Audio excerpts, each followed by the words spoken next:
Bien, l'Agence marocaine pour l'efficacité énergétique, comme son nom l'indique, est une agence dédiée à la promotion de l'efficacité énergétique à travers un certain nombre d'outils, dont par exemple l'accompagnement des acteurs, le renforcement de capacités, la formation, la proposition d'instruments d'incitation pour inciter les consommateurs à réduire leur consommation d'énergie, et également l'information grand public, pas seulement pour les professionnels, mais également pour le grand public.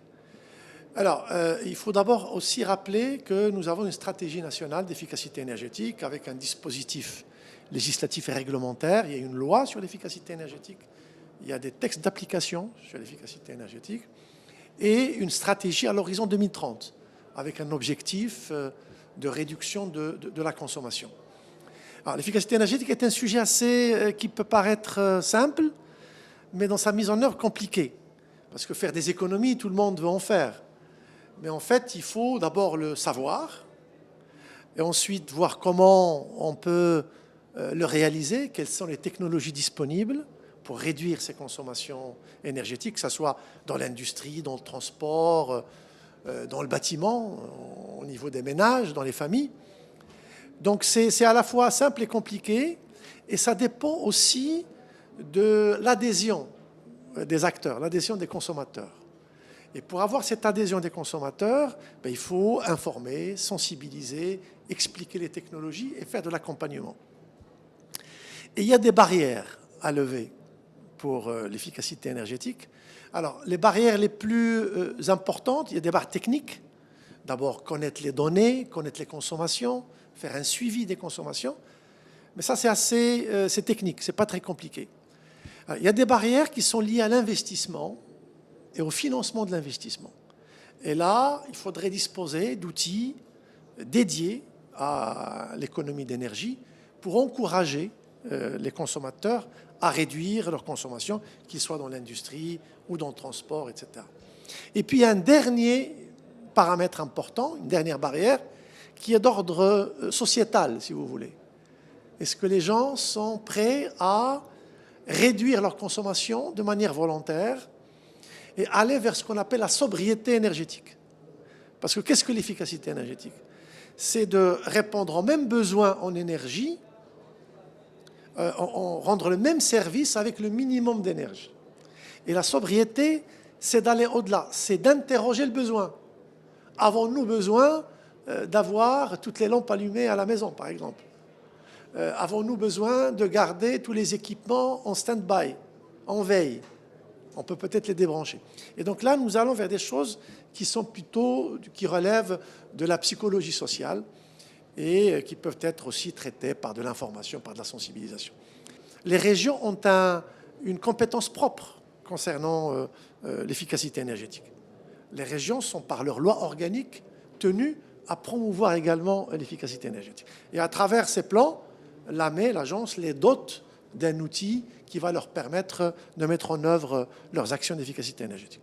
Alors ça, c'est le premier point. Deuxième point, c'est que nous sommes en train de mettre en place un système d'information, de monitoring et de reporting de l'efficacité énergétique. Parce qu'il nous faudrait un retour du terrain, un retour des consommations pour pouvoir se projeter.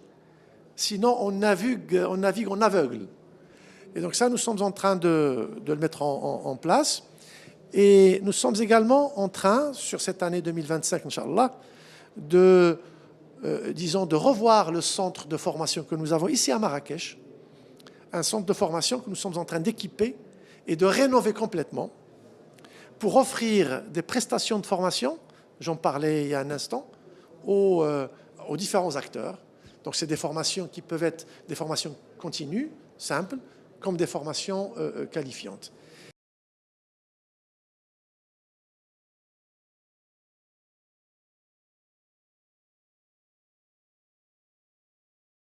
Il faut savoir que le numérique facilite la vie,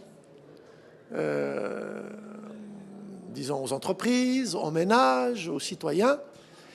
Mais ça, ce n'est qu'une face du numérique. Le numérique a besoin d'énergie. Le numérique a besoin d'électricité. Et avec la mise en place de centres de données, de data centers, de flux d'échange de données, ben, tout ça, ça fait appel à l'énergie. Et le numérique devient de plus en plus un gros consommateur d'énergie. Et donc, il faut faire attention à ça et être également efficace dans l'utilisation du numérique. Il faut savoir que quand vous envoyez un email, c'est 4 grammes de CO2 qui sont émis dans l'atmosphère, parce qu'il y a derrière une production d'énergie qui génère des émissions de CO2. Quand vous envoyez un email avec une pièce jointe, ça passe à 35 grammes de CO2, de gaz carbonique qui est émis. Donc vous voyez tout de suite les proportions. Et puis quand vous téléchargez, quand vous visionnez en streaming, ça consomme beaucoup plus d'énergie que si vous téléchargez et vous regardez après.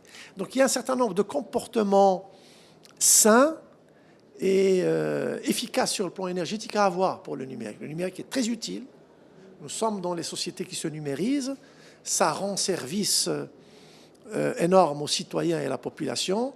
Ça facilite la vie, mais il faut rester vigilant par rapport à l'impact environnemental du numérique, qui n'est pas neutre.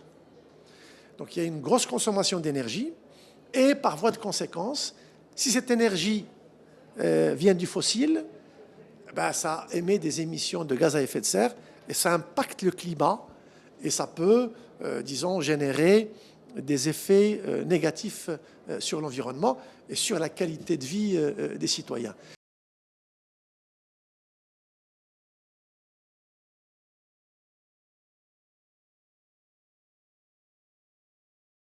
Il faut informer que le numérique n'est pas neutre sur le plan environnemental, et ça passe par des compagnies. Et nous sommes en train, à l'occasion de ce GITEX, de mener une campagne d'information et de sensibilisation sur l'impact du numérique via la consommation d'énergie. Parce que sans énergie, électricité notamment, il ne peut pas y avoir de numérique et d'échange de données. Donc il faut d'abord regarder qu'est-ce qu'il y a derrière, à partir de quelle énergie on alimente le numérique. Si c'est une énergie carbonée ou décarbonée. Et ça, c'est un point fondamental dans le développement futur du numérique. Alors, il y a aussi, et il faut le savoir, les centres de données doivent être refroidis parce que les machines chauffent. Et donc, ce besoin de fabrication du froid, de climatisation, si vous voulez, aussi consomme de l'énergie.